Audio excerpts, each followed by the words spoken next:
Esto es Reivindicando Derechos, un programa de CIMAC Radio donde tu voz es poder y eje de acción. Desde humanismo y legalidad, un espacio seguro y libre de estereotipos, donde víctimas, expertos y autoridades fijan posicionamientos para garantizar el acceso a la justicia de mujeres e infancias en nuestro país. Bienvenidas, bienvenidos a un nuevo programa más de Reivindicando Derechos a través de CIMAC Radio. Yo soy Norma Bautista y me acompaña Mayra Carventi. Bienvenidos a todos. Pues Mayra, nuestro auditorio. Hoy vamos a estar hablando de un tema que consideramos de relevancia.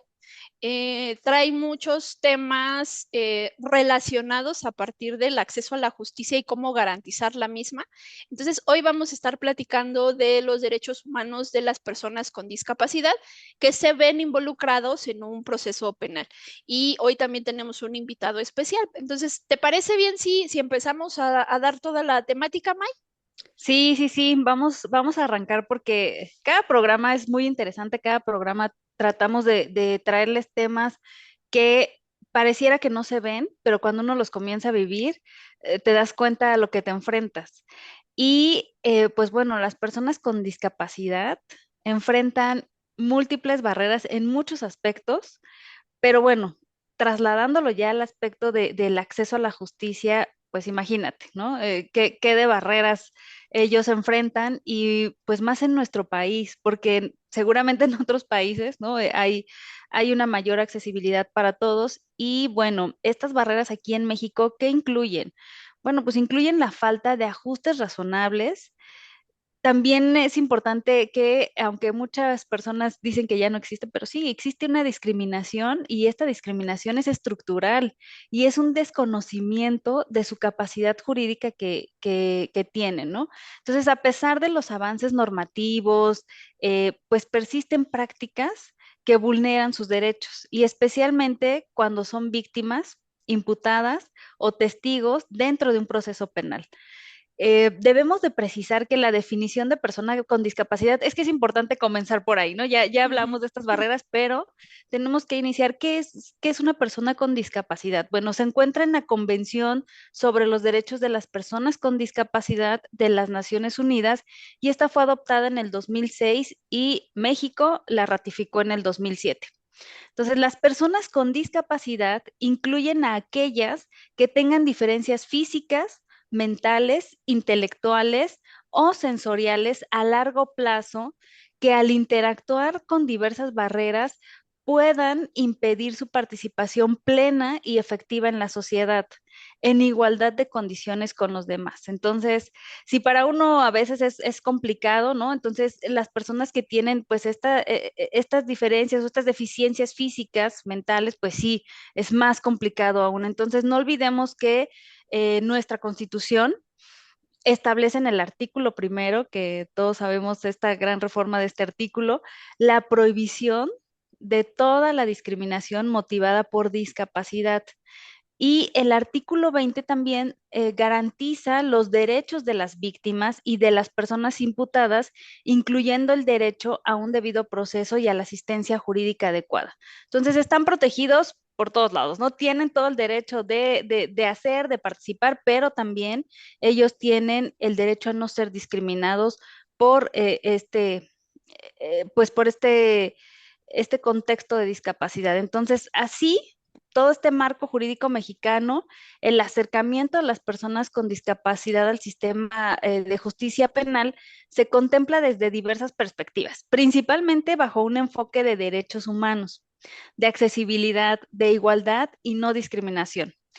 Pero bueno, existen varios supuestos y escenarios en los que una persona con discapacidad puede intervenir o interactuar dentro del sistema penal, ya dijimos, ¿no? Ya sea como víctima, como imputado, como procesado, como testigo.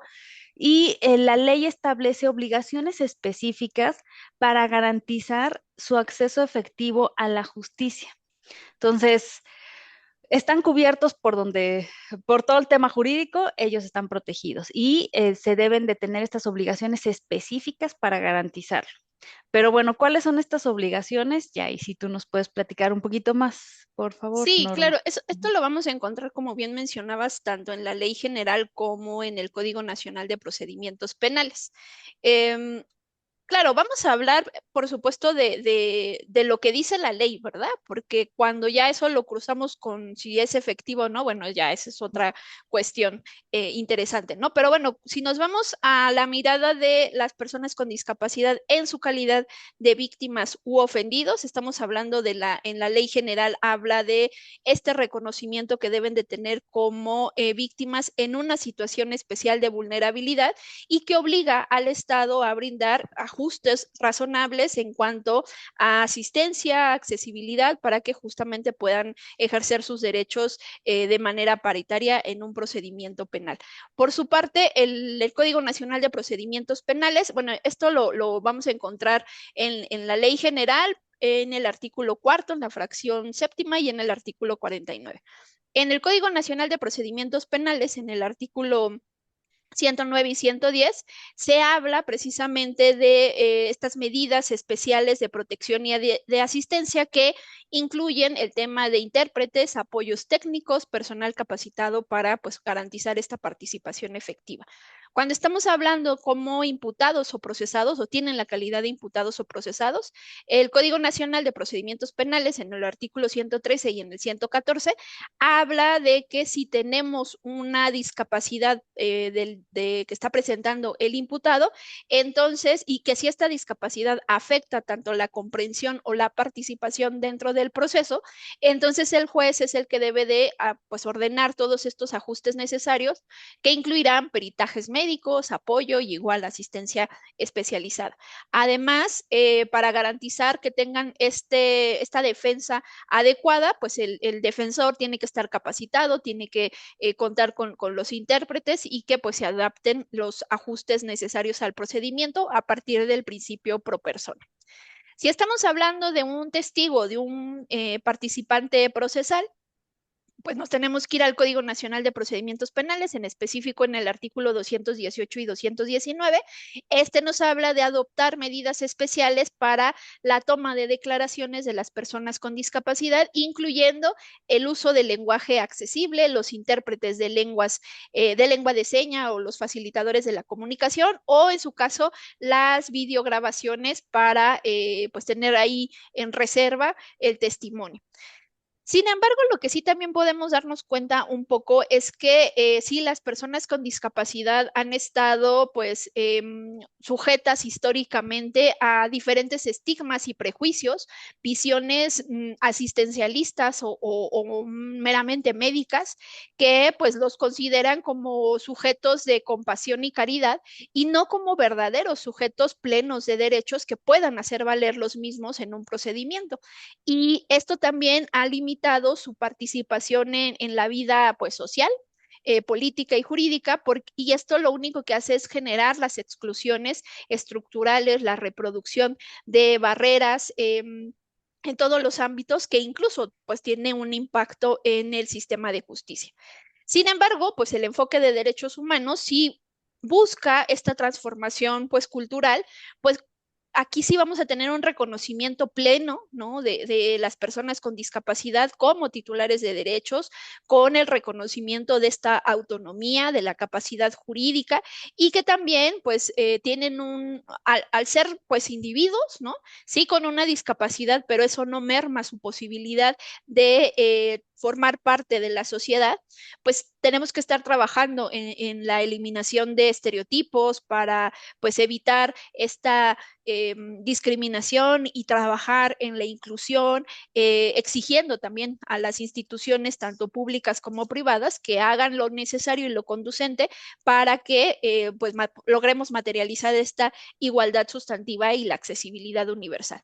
Además, también cuando tenemos este enfoque o esta perspectiva de discapacidad, implicará que ocupemos diferentes principios y medidas concretas para que en el ámbito jurídico podamos garantizar esa igualdad sustantiva, podamos eliminar las barreras que tienen las personas con discapacidad para poder ejercer sus derechos.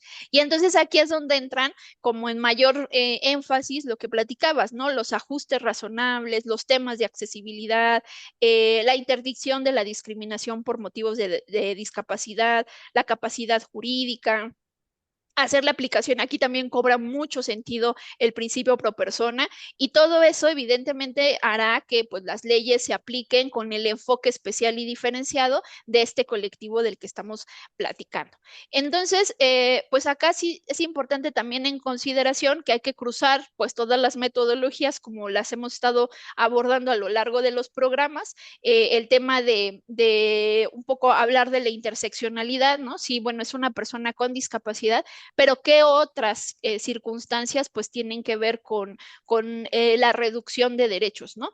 Y digo, esto por mencionar algunas cosas, pero también tenemos un insumo interesante que puede ser de utilidad, el protocolo para juzgar con perspectiva de discapacidad de la Suprema Corte de Justicia de la Nación.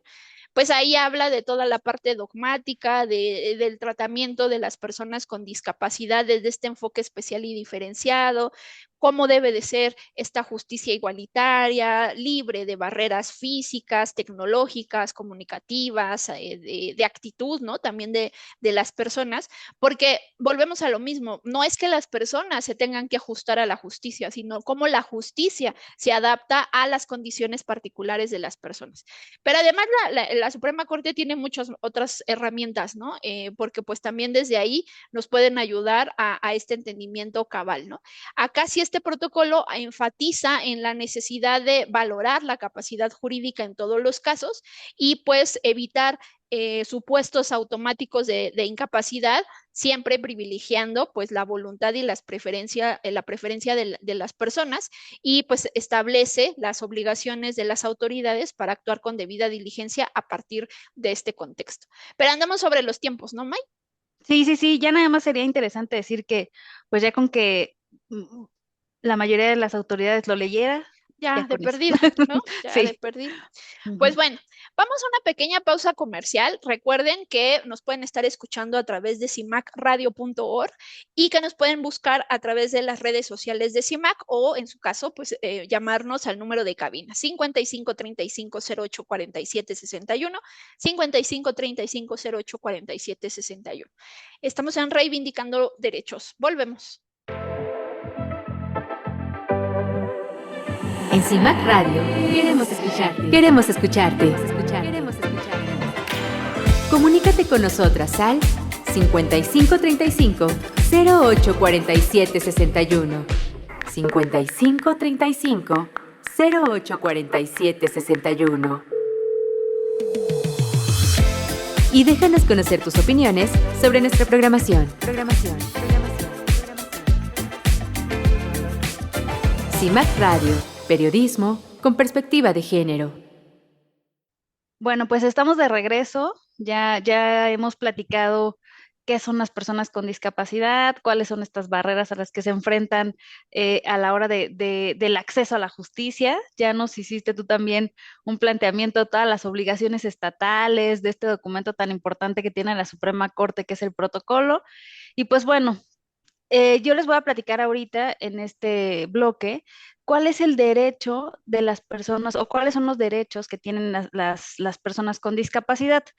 Sabemos que México es parte de la Convención sobre los Derechos de las Personas con Discapacidad, como ya se los mencioné en el bloque pasado. Pero bueno, esta convención reconoce el derecho de las personas con discapacidad para acceder a la justicia en igualdad de condiciones. El artículo 13 obliga a los estados a proporcionar ajustes de procedimiento y apoyos adecuados para facilitar la participación efectiva de todas estas personas en las diversas etapas del proceso penal. Pero bueno, no sobra señalar que son ajustes razonables. como ya decías, ¿no? Ujú. Estas palabras que se convierten importantes a lo largo de este programa, bueno, estos ajustes razonables, que son las modificaciones o adaptaciones necesarias y adecuadas que se realizan en un entorno, en un proceso o práctica, con el fin de garantizar que las personas con discapacidad puedan ejercer sus derechos en igualdad de condiciones con los demás, sin que presente esto una carga desproporcionada o indebida para quien debe implementarlos, ¿no? Tampoco queremos que hagan algo que esté fuera ni de presupuesto ni de lógica, ¿no? Bueno, este concepto sí está consagrado en el artículo 2 de la Convención sobre los Derechos de Persona con Discapacidad y tienen el carácter de obligatorio para los estados parte. Ejemplo, México, ¿no? Que ya dijimos que lo firma. Bueno, en el contexto de acceso a la justicia, algunos ejemplos de ajustes razonables incluyen, por ejemplo, ¿no? Proveer intérpretes de lengua de señas mexicanas o sistemas alternativos de comunicación para personas sordas o con discapacidad auditiva. Otro de ellos es permitir que las personas con discapacidad psicosocial o intelectual estén acompañadas por un facilitador o persona de apoyo durante una audiencia o diligencia judicial. También a modificar el lenguaje jurídico para que sea comprensible y claro, evitando tecnicismos innecesarios, ¿no? Sabemos y Ujú. traemos, a veces lo hacemos involuntariamente los abogados, ¿no? Sí. Empezamos a hablar de una manera que la gente, ¿qué? ¿No? Bueno. Sí, este es un ajuste razonable. Debemos de modificar este lenguaje para que sea comprensible. Otra es establecer espacios físicos accesibles en juzgados, ministerios públicos o defensorías. Permitir el uso de tecnología de asistencia como lectores de pantalla para personas con discapacidad visual, reprogramar audiencias en caso de que la persona requiera tratamiento médico o apoyo especial ese día. Bueno, todos estos ajustes permiten que la persona con discapacidad comprenda, ¿no? Para empezar, comprenda qué está pasando, participe, sea escuchada efectivamente dentro del proceso judicial, garantizando así una tutela judicial efectiva y el principio de igualdad sustantiva. Entonces, en este sistema penal mexicano, la figura de la inimputabilidad se ha utilizado para excluir a personas con discapacidad psicosocial o intelectual y les niegan su capacidad jurídica. Esta práctica, pues obviamente contraviene a la convención que ya hablamos y reconoce la capacidad jurídica de todas las personas en igualdad de condiciones. La inimputabilidad perpetúa la discriminación y la exclusión social. Eso no tenemos duda a nadie, ¿no? Esta inimputabilidad, perdón, en el sistema penal mexicano significa que una persona no puede ser considerada plenamente responsable de un delito debido a que al momento de que lo cometió no tenía la capacidad de comprender que lo que estaba haciendo, ¿no? O de cómo estaba actuando. Y pues bueno, esto se puede deber, por ejemplo, a una discapacidad psicosocial o intelectual grave. En estos casos, la ley tiene que reconocer o reconoce que castigar a una persona que no tenía control de sus actos no sería justo ni proporcional. Y es por eso que se le impone una pena como a una persona imputable. Entonces, sin embargo, la manera en que tradicionalmente se ha aplicado esta figura ha sido problemática para las personas con discapacidad.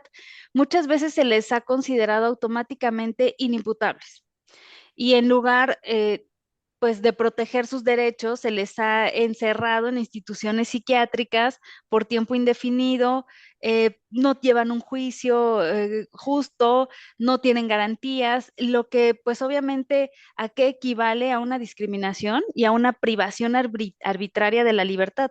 Y bueno, aquí es donde entra en juego esta Convención sobre los Derechos de la Persona con Discapacidad que México está obligado a cumplir.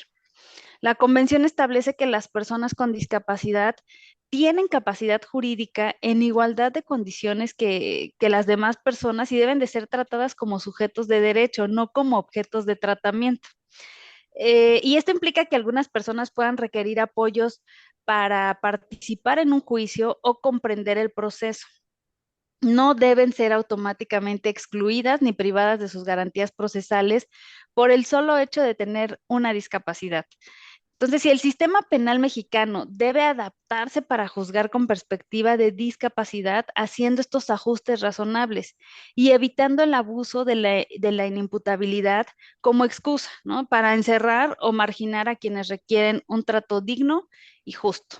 Entonces, en papel y como México, Ujú. Estado parte de la convención, suena bien, pero vemos este tipo de situaciones que en la práctica pues obviamente cometen graves violaciones a derechos humanos en contra de personas con discapacidad. Y estos obstáculos, pues, ¿cuáles serían? ¿Tú qué opinas, Norma? ¿Cuáles son? Sí, es que justo lo que mencionas en el sentido de como de ser un estado muy paternalista, ¿no? A reserva de ahorita platicar con nuestro invitado, en alguna ocasión, ni siquiera me quiero poner al símil, ¿no? Pero podemos tener alguna discapacidad transitoria, ¿no? En el pasado tuve una fractura de tibia y peroné. Y entonces, enfrentarte en ese entonces, yo iba a la universidad ahí en CEU, y tomar las clases era una cosa espantosa, ¿no? Porque tenías que ir de un edificio a otro.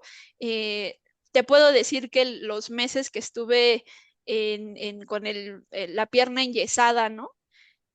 Sí hubo personas que me ayudaban, pero te puedo decir que eran pocas, ¿no? Que en realidad yo pasaba ahí como desapercibida. Varias Sí, veces sí. me intenté caer en las escaleras, ¿no? Por todas estas cuestiones. Pero sí te das cuenta que el entorno no es accesible.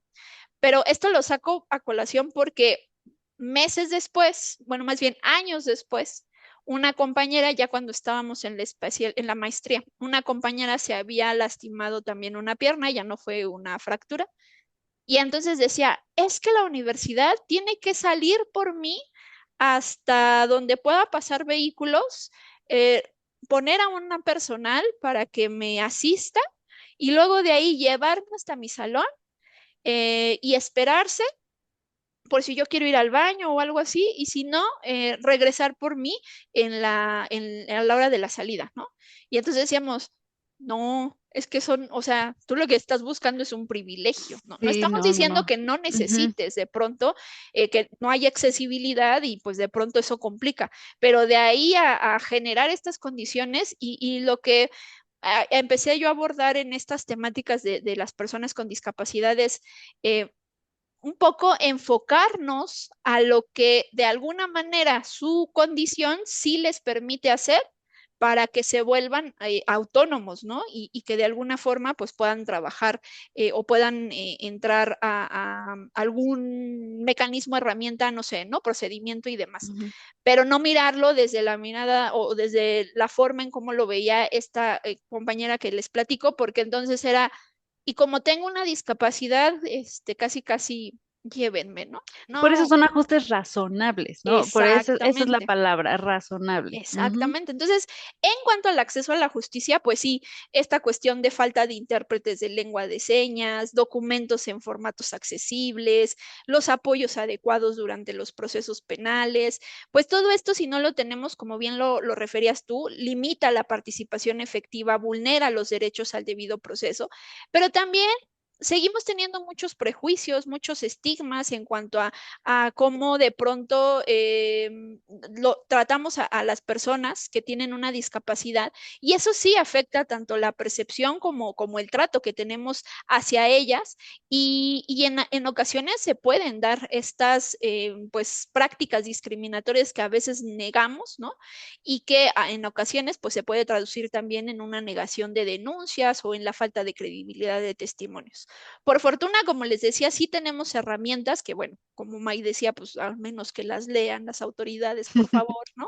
Pero Ajá. tenemos protocolos de actuación, tenemos pues, bueno, los protocolos porque nos ayudan un poquito a orientar, ¿no? La función de los operadores de justicia, pero también ya tenemos cuadernos de jurisprudencia en la materia, que son criterios que ya se han plasmado y que nos pueden ayudar, insisto, también mecanismos o herramientas como guías para elaborar sentencias de formato de lectura fácil, ¿no? Para también que estos están enfocados para diferentes grupos en situación de vulnerabilidad, porque también las conocemos en los temas para niños, por ejemplo, pero bueno, dependiendo del contexto se van adaptando. Entonces, o sea, para resumir un poco todo esto y para ya cerrar este pequeño bloque, pues sería que precisamente tener estas herramientas habla de un Estado democrático de derecho y habla de la inclusión de las personas con discapacidad en la vida cotidiana y que el acceso a la justicia pues no es nada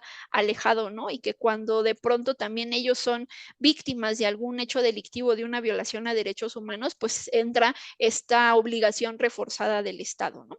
Pero bueno, ¿te parece si nos vamos a una pequeña pausa comercial para ahora sí ya darle entrada Sí, a al nuestro invitado. invitado? ¿Va? Vamos, vamos. Bueno, pues estamos acá en Reivindicando Derechos a través de CIMAC Radio. Vamos a ir a una pequeña pausa comercial y volvemos. En CIMAC Radio queremos escucharte. Queremos escucharte. Queremos escucharte.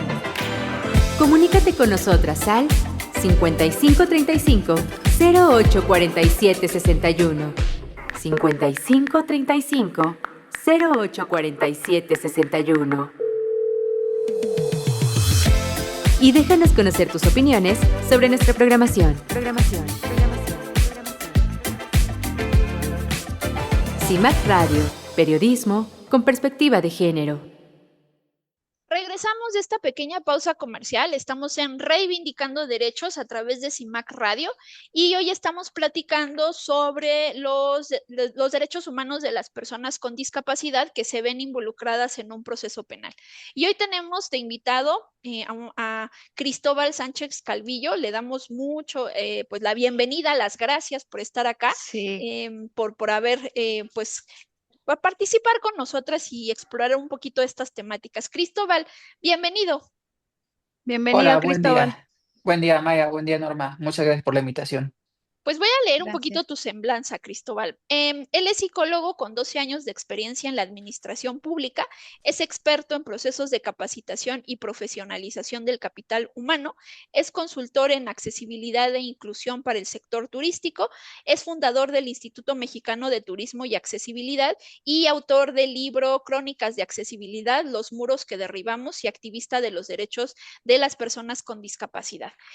Pues ha trabajado en diferentes lugares como lo mencionamos y pues hoy le damos esta más grata bienvenida, pues porque ahora sí que de su propia voz nos podrá aclarar muchas de las cosas que tal vez nosotras no lo dijimos de manera correcta, pero pues porque no vivenciamos la discapacidad, pero pues evidentemente es importante pues escuchar, ¿no? Cristóbal, la primera pregunta que quisiera hacerte, ¿cuáles son estos principios que deberían de imperar en, pues digamos, en la actuación de las autoridades en cuanto a la participación de las personas con discapacidad? Gracias. Sí, miren, en lo primero que quisiera yo hacer mucho énfasis es justamente en la definición de la convención que pone a la persona con discapacidad justamente bajo esta lupa de ser persona y en el centro, ¿no? Y eso es muy importante para entender estos principios, dado que digamos, un error tanto de la sociedad como del sistema jurídico es olvidarse de esta parte súper importante, ¿no? Que la persona con discapacidad es persona y desde esa perspectiva tiene justamente la capacidad de incluso cometer un delito, ¿no? Justamente, o de ser víctima de un delito. Y eso es una parte que a veces se olvida, que a veces tanto la procuración como la administración de justicia pasan por alto, ¿no? Pareciera que quienes vivimos con una discapacidad estamos como en un limbo, sí, jurídicamente ya está escrito, pero a la hora de la actuación es como, o no puedo creer que tu testimonio sea correcto o que te haya pasado algo, porque ¿cómo te van a hacer algo si tienes discapacidad? Eres casi intocable, o viceversa, eh, ¿cómo crees que tú vas a cometer un delito, no? Entonces, ese sería un punto antes de responderte que quisiera que quedara bastante claro, que somos personas y podemos experimentar todas las facetas de la vida. Ahora, particularmente, ¿cuáles son los principios pues, más relevantes? Pues no olvidemos que los derechos humanos tienen características particulares, ¿no? Indivisibles, ¿no? Progresivos e interdependientes. Y en ese sentido, pues la dignidad inherente, ¿no? La participación efectiva que se involucra en temas de autonomía e independencia, la igualdad jurídica ante la ley y la accesibilidad universal serían los cuatro principios más relevantes, por llamarlos de alguna manera, aunque todos los demás siguen siendo parte fundamental de esta construcción derecho humanista de las personas con discapacidad, ¿no? Estos cuatro principios nos garantizan que las personas con discapacidad se vinculen a los procedimientos de manera completa e íntegra, reconociéndolos o reconociendo a las personas con discapacidad con toda la capacidad jurídica que se tiene, ¿no?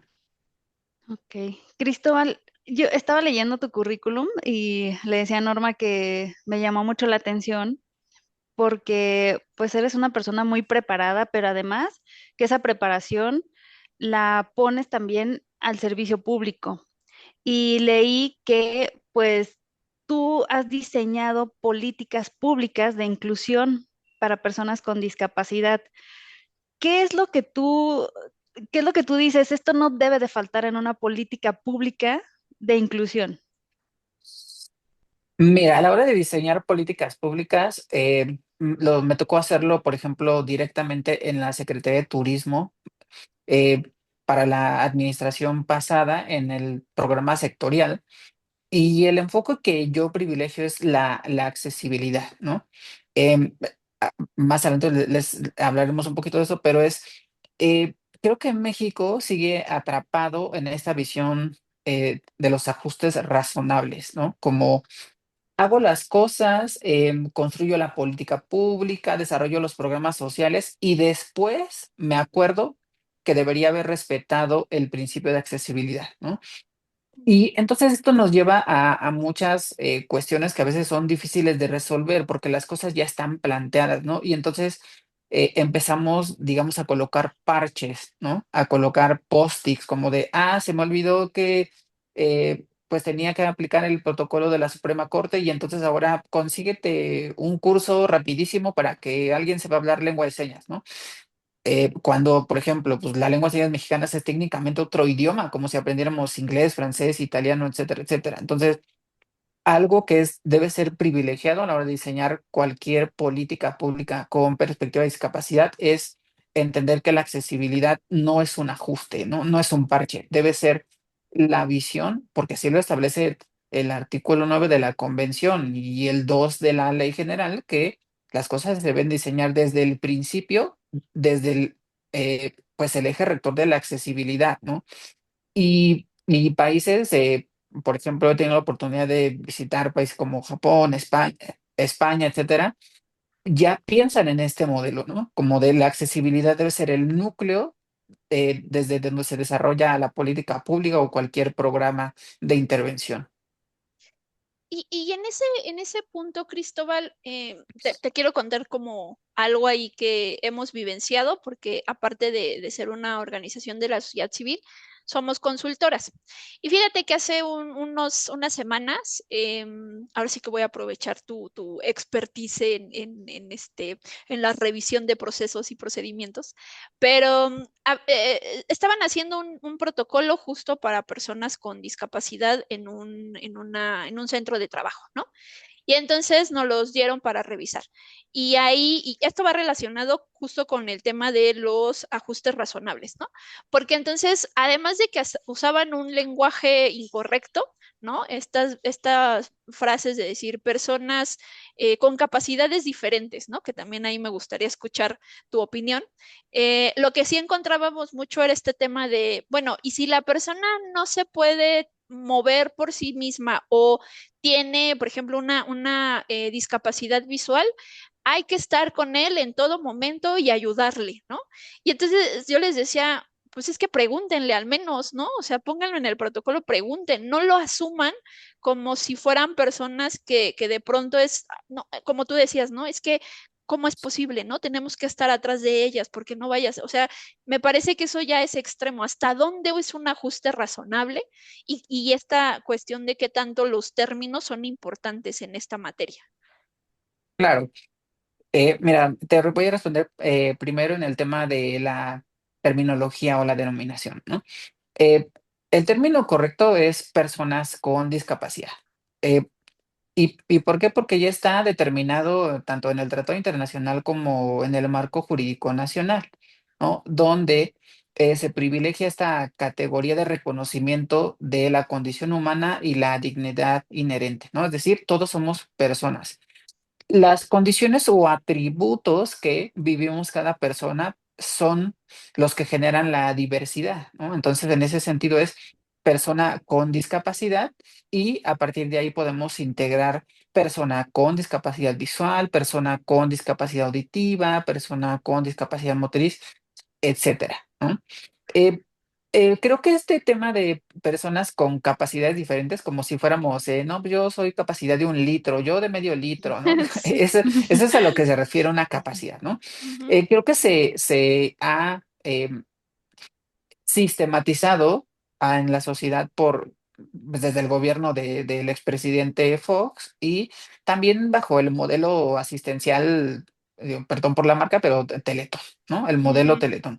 Ujú. Es como esta visión de victimización hacia que la discapacidad se sufre o se padece, ¿no? Entonces, ujú. para resumir, el término correcto es persona con discapacidad y el colectivo así lo hemos asumido. Muchos dicen, ay, es que hay, ¿por qué te incomoda que te digan persona con capacidades diferentes? ¿En qué te molesta? Me molesta simplemente por el hecho de que no me estás reconociendo en mi condición humana, ¿no? Y ha sido una lucha de mucho tiempo para llegar mínimo a que se nos denomine como personas, ¿no? Ahora bien, en el tema de hasta dónde son válidos los ajustes o los acompañamientos, vuelvo a lo mismo. El ajuste razonable es un tema de casuística, ¿no? Se implementan después del diagnóstico caso por caso, ¿no? Porque la discapacidad no es un grupo homogéneo, ¿no? Donde todos necesitan lo mismo. Cada discapacidad necesita medidas de accesibilidad y ajustes razonables totalmente diferentes. Lo que hagas para una persona ciega no sirve para una persona con discapacidad auditiva. Lo que hagas para alguien con discapacidad psicosocial no sirve para intelectual, ¿no? Entonces, por eso los ajustes razonables son casuísticos, pero las medidas de accesibilidad deberían ser el principio que rige cualquier desarrollo de políticas de políticas públicas, de protocolos de actuación, de políticas corporativas en empresas, etcétera, etcétera. Qué interesante, estoy muy atenta a lo que nos estás Sí. diciendo, Cristóbal. Y bueno, todo esto que nos estás platicando, Cristóbal, en un ambiente laboral, en un ambiente pues de comunidad, de convivencia, se entiende, pero ¿qué pasa cuando trasladamos todo esto a un acceso a la justicia? Te platico, por ejemplo, nosotras desde el lado de asesoras jurídicas, cuando vamos a asuntos, a fiscalías, a ministerios públicos, a CEMEFOS, a diferentes lugares donde tenemos diligencias, es complicado el acceso, que las personas te escuchen, ¿no? Entonces, ¿qué sucede o tú qué opinas, qué propones? ¿Cómo ves la problemática de las personas con discapacidad frente al acceso a la justicia?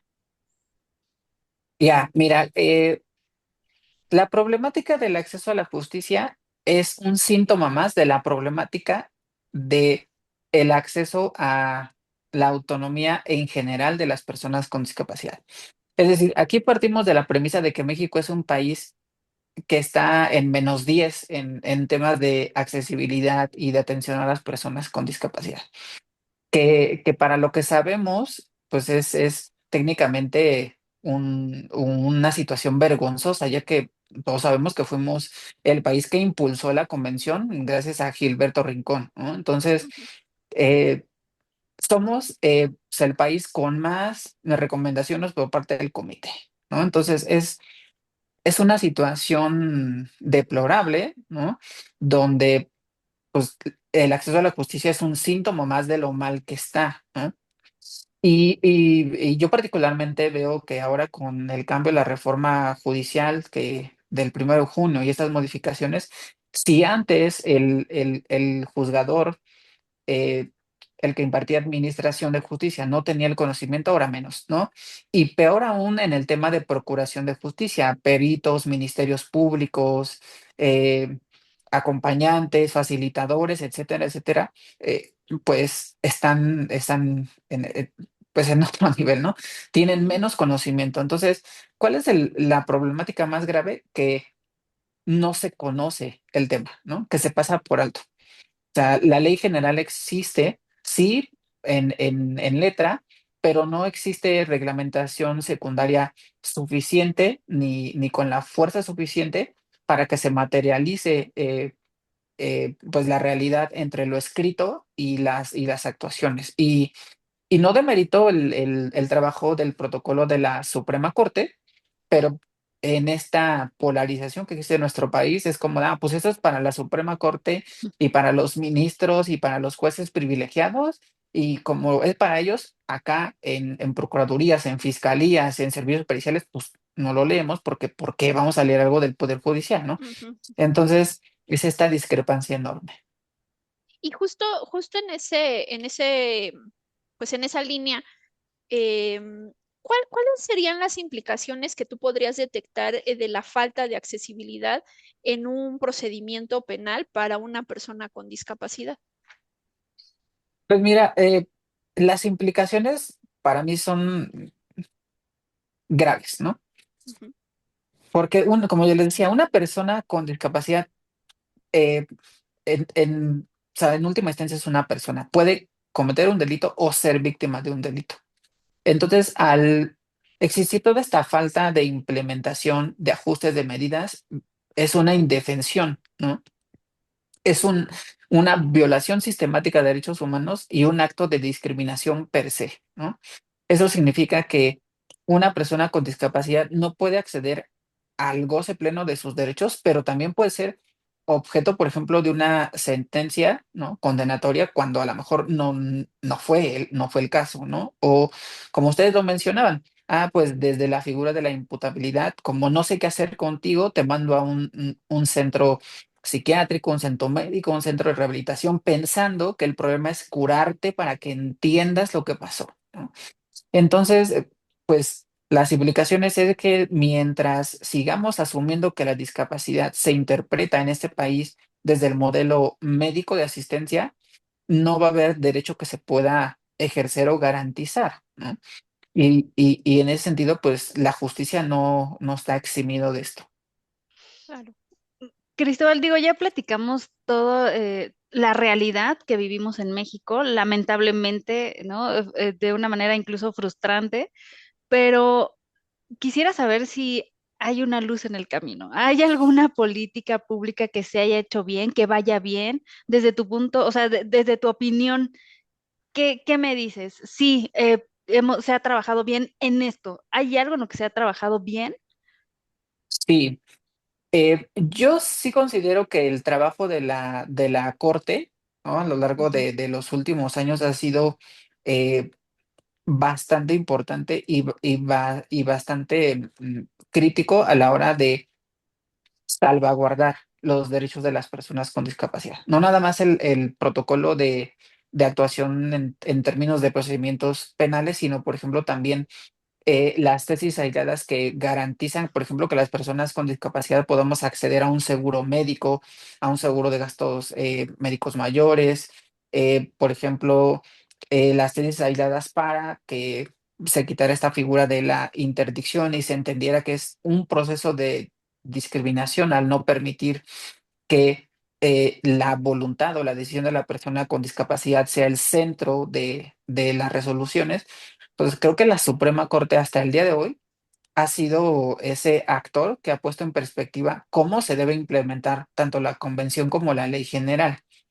Y digo hasta ahora porque sabemos que estamos en un proceso de incertidumbre de qué va a pasar ahora con esta nueva corte que llega, ¿no? Pero hasta ahora, desde mi perspectiva, quien ha hecho las cosas más fáciles para las personas con discapacidad ha sido la corte. Además, pues yo personalmente conozco a compañeros con discapacidad, maestros en derecho, doctores en derecho, que están trabajando directamente en la Corte y que desde esa perspectiva impulsan el que las personas con discapacidad ocupemos los espacios que por derecho nos corresponden, ¿no? En la participación política, en la participación judicial, en el respeto de nuestras profesiones y talentos, ¿no? Entonces, esa sería mi respuesta. Ahora, en tema del Poder Ejecutivo, no hay forma, no hay algo que pueda calificarse de correcto porque eh, las personas que ocupan estos puestos generalmente pues tienen una visión del modelo médico, ¿no? O simplemente no cuenta con el conocimiento, tienen un desconocimiento total. Que de pronto eso es grave, ¿no? Digo, ya andamos cerca del corte, que es grave porque pues al final, si se supone, entiendo que de pronto uno no puede ser experto en todo, ¿no? Pero para eso tiene a sus consultores, ¿no? Y que no tengas un discurso, al menos discurso, ¿no? De políticas públicas en esta materia o de preocupación genuina, pues sí causa un poco ahí de escozor, porque, pues, como tú bien lo has dicho, ¿no? Forman parte de la sociedad y como un miembro activo, pues evidentemente tiene que gozar de todos los satisfactores que pues todas las personas tenemos sin ninguna condición, ¿no? Pero pues bueno, aquí lo hemos visto en otras temáticas que nos preocupan, Cristóbal, pero pues bueno, tú también nos has puesto el dedo en el renglón de las cuestiones que todavía están ahí inconclusas, ¿no? Pero bueno, miren, ¿qué les parece si hacemos una pequeña pausa comercial? Para ir al último bloque, por ahí tenemos un par de preguntitas más que hacer y aprovechar el conocimiento de Cristóbal. Entonces, ¿les parece si hacemos una pequeña pausa comercial? Sí, vamos. Ok, pues entonces recuerden, estamos en CIMAC Radio, nos pueden escuchar a través de cimacradio.org y nos pueden buscar a través de pues las redes sociales de CIMAC o llamarnos al número de cabina 55 35 08 47 61. Volvemos.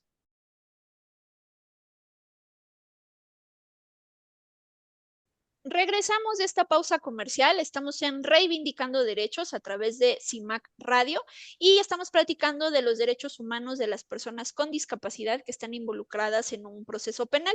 Y hoy tenemos con nosotras a un invitado muy especial, Cristóbal Sánchez Calvillo. Cristóbal, otra pregunta que quisiera hacerte. Ya más o menos nos has ido contando lo bueno, lo malo y demás, pero de pronto, ¿qué le falta al Estado mexicano para garantizar los derechos de las personas con discapacidad? Ya. Mm, Mira, personalmente, lo que yo considero que le falta al Estado es pasar de la letra a la acción, ¿no? Hay temas ahí, por ejemplo, pendientes que se quedaron desde la legislatura pasada, que era el tema de las cuotas de inclusión laboral, la legislación efectiva en temas de accesibilidad digital, de turismo accesible, por ejemplo. Entonces, creo que lo que le falta al Estado es dejar ya por fin la visión médica asistencialista, ¿no? Digo, creo que el tema de la pensión universal es bueno porque hay gran parte del colectivo, por estas condiciones que ya hemos platicado, viven en temas de pobreza extrema, pero una pensión de 1,400 pesos al mes no resuelve el tema coyuntural, ¿no? Estructural de la marginación de personas con discapacidad. Entonces, hay que pasar a la acción, ¿no? Ya se van a cumplir pues, técnicamente 20 años desde que se ratificó la convención y seguimos sin tener reglamentación secundaria de la Ley General de Inclusión, etcétera. Entonces hay que pasar a políticas públicas que generen un impacto real, ¿no? Desde emprendimiento, desde inclusión laboral efectiva, desde educación de calidad. Entonces creo que lo que le falta al Estado mexicano es plantear ya las acciones concretas y dejar un poquito el discurso y el clientelismo social, ¿no? Para que las personas con discapacidad podamos, pues, ocupar los espacios sociales que por derecho nos corresponden. Claro. Y ahora creo que la más difícil que te haría, Cristóbal, ¿qué es lo que nos falta a un nivel sociocultural para poder garantizar los derechos de las personas con discapacidad? Ya, mira, creo que la respuesta iría en el mismo sentido. Creo que la sociedad mexicana debe entender que las personas con discapacidad son personas, ¿no? Que viven, disfrutan, ríen, gozan, se relacionan, trabajan, estudian de la misma forma que todos, ¿no? Por ejemplo, la definición de la convención tiene, desde mi punto de vista metodológico y epistemológico, cosas muy importantes, ¿no? Es decir, nos plantea que la discapacidad o esta condición discapacitante está en las barreras, ¿no? En las barreras y los obstáculos que se le imponen a personas que viven con cierta condición específica. Entonces, en ese sentido, eh, mientras más barreras ponga la sociedad, más grave va a ser esa condición discapacitante. Y por el contrario, entre menos barreras imponga la sociedad, vamos a tener una inclusión real, una inclusión más efectiva, ¿no? Y en ese sentido, pues la sociedad, igual que el gobierno, debe comenzar a practicar esas acciones ya concretas y claras, ¿no? Eh, Se me ocurre, ¿no? Pues, por ejemplo, entender que tener tu puesto ambulante en el metro sobre las guías podotáctiles, pues es un acto de discriminación, a lo mejor no en términos jurídicos, pero sí socioculturales, ¿no? A lo mejor llamémosle segregación, por ejemplo. Entender que donar al Teletón está bien, pero está mucho mejor diseñar puestos de trabajos bien pensados para aprovechar el talento de las personas con discapacidad, del profesionista con discapacidad. Entonces, también es un cambio sistemático de pensamiento que sé que no se resuelve de la noche a la mañana, pero tampoco podemos esperarnos un siglo más, ¿no? A que la convención alcance su primer centuria y sigamos pensando en donar el Teletón el año que viene, ¿no? Ujú. Y saben, les comparto un poco en relación a esto que nos platicas, porque también lo he vivenciado. Tengo un familiar con una discapacidad, se llama David, y él tiene autismo y tiene parálisis cerebral. Entonces, si tú lo ves físicamente, tal vez no distingas en un primer momento que tiene una discapacidad. Su mamá ya falleció, mi tía, pero era muy frecuente que mi tía pues lo llevara a sus revisiones médicas que tenía en el ISSSTE, si no mal recuerdo. Y, y bueno, en una ocasión, de pronto, si él veía, por ejemplo, estas donitas que te pones en el cabello, ¿no? Si él las veía, como que en automático se las jalaba a la chica, ¿no? Entonces, en el transporte público tuvo un evento de esta naturaleza. Por más que mi tía les explicó que no lo había hecho con intención, pues porque a veces en el jalón, pues se puede llevar un poco de cabello y demás. Y mi tía les explicaba, es que tiene una discapacidad, no es consciente o sea, no te quiso causar un daño, él simplemente, pues como tiene esta obsesión de pronto por ciertas cosas, simplemente te jaló, pero no fue su intención lastimarte. Y las personas del transporte público y la persona que pues en su momento recibió el jalón, dijo, no me importa, no me importa, no me importa, porque no se le ve que tenga una discapacidad. Mi primo ni siquiera habla, ¿no? Y se lo llevaron al Ministerio Público. Del Ministerio Público se lo llevaron a Fray Bernardino. Estuvo alrededor de como un mes para poder valorar lo que era evidente, ¿no? Y hasta el final, les digo, después de un mes pudimos sacarlo de Fray Bernardino. Evidentemente hicimos muchas cosas para sacarlo porque mientras estuvo él ingresado ahí, le dieron muchísimos medicamentos que lo tenían completamente dopado. Y era también una impotencia que uno tiene de decir, pues es que cómo les explico que pues tal vez no se le ve, pero sí tiene una discapacidad y no lo está haciendo de una forma violenta y al final, pues sí, generó como todas estas todas estas afectaciones, ¿no? A un plano individual. Entonces, por eso te preguntaba, porque sí, de pronto creo que hay muchas cuestiones que a nivel social, pues, todavía tenemos que seguir trabajando. Nos falta mucho. Sí, bastante, ¿no? Pues Cristóbal, ya andamos muy cortitos de tiempo, Sí. pero no sé si hay algo que quieras decirle a nuestro auditorio o algo que se nos haya olvidado preguntarte y que tú consideres, esto no me preguntaron, pero tiene que saberlo el auditorio. No, creo que las preguntas fueron clave, también la exposición que ustedes hicieron, y yo nada más recalcaría este tema de entender por qué es tan importante asumir que somos personas con discapacidad, ¿no? Esta característica de la naturaleza humana, donde todo lo que hace un humano también lo hacemos quienes vivimos con discapacidad, es vital para poder avanzar, ¿no? Y esa sería como mi reflexión y nada, agradecerles la invitación, que el auditorio pueda aprovechar todo este conocimiento y pues nada, a sus órdenes para cualquier otro tema. Yo manejo en este momento el tema de turismo accesible, que también es un sector pues bien desatendido para un país como México, con un patrimonio turístico tan grande, ¿no? Pero hay muchos temas que revisar en torno a la inclusión de personas con discapacidad. Entonces, nada más que agradecerles. No, pues muchas gracias a ti. Mayra, ¿algo final que nos haya faltado, que quieras cerrar? Sí, tengo una pregunta y tengo un comentario. La primera es, ¿dónde podemos encontrar tu libro? Porque vi que en tu currículum que eres autor de un libro que se llama Crónicas de Accesibilidad, los muros que derribamos, y pues, ¿dónde lo podemos encontrar ese libro? Claro, el libro está publicado en Amazon, tal cual si pones el título del libro y Amazon en el buscador te aparece.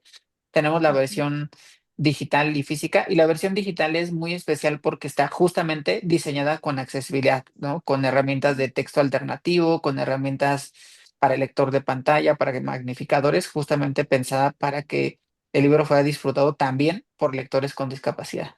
Qué interesante. Y bueno, mi Ujú. comentario es agradecerte mucho y ver que sí hay muchas cosas en las que se pueden trabajar, pero me emociona y me transmites mucha energía en que si tú y muchas personas están trabajando para derribar barreras, pues eh, tómenos en cuenta como organización para sumarnos a ustedes, a esa lucha y que desde nuestra trinchera, pues también apoyar en todo lo que sea necesario. Muchas gracias por habernos acompañado hoy. Gracias a ustedes. Pues bueno, con esto vamos a cerrar nuestro programa. De nueva cuenta, dar las gracias a Cristóbal Sánchez Calvillo. Ya por ahí Mayra nos dio el tip y el de dónde podemos conseguir su libro. Búsquenlo si tienen esta expertise que de pronto quieren o que desean explotar el conocimiento de Cristóbal, pues ahí pueden buscarlo. Nosotros también les pasaremos su contacto sin ningún problema, ¿no? Para que lo consulten. Y pues ya saben, ¿no? Si tienen alguna pregunta en específica de este programa o si quieren alguna temática en particular, pues nos pueden buscar a través de las redes sociales de CIMAC Radio o nos pueden pues buscar en el número de cabina 55 35 08 47 61, 55 35 08 47 61. No nos queda más que despedirnos, nos vemos la siguiente semana. Bye bye. Gracias, bye. Esto es Reivindicando Derechos, un programa de CIMAC Radio donde tu voz es poder y eje de acción. Desde humanismo y legalidad, un espacio seguro y libre de estereotipos, donde víctimas, expertos y autoridades fijan posicionamientos para garantizar el acceso a la justicia de mujeres e infancias en nuestro país.